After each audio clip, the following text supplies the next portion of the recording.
I'm not gonna lie. I don't care what nobody say. Bruh, that scene where Cornbread come back to the juke joint was actually scary to me. And I know he was being joking that time about, well, let me in. You gonna invite me in? Talking about Annie's fish grease and all that.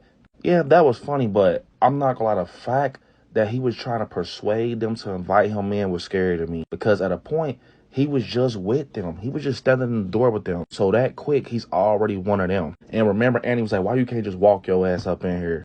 And he was talking to her and everything.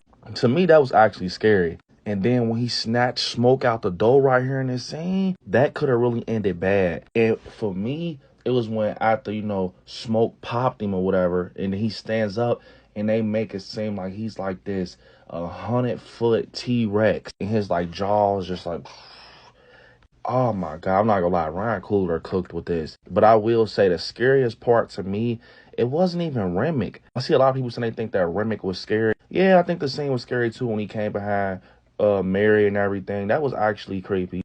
But to me, I think the scenes with Cornbread was scary. Like once he got converted into a vampire.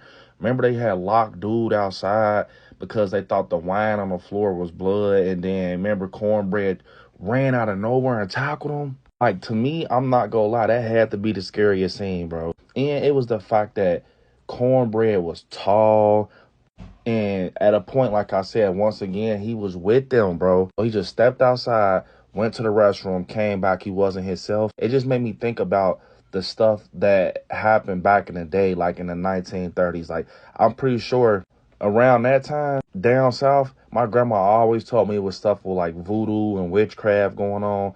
Bro, Ryan Coogler, yeah, he has some imagination with the vampires, but little do he know, bro, there's probably stories out there for real about like haints and doppelgangers and stuff like that. That's actually scary to me.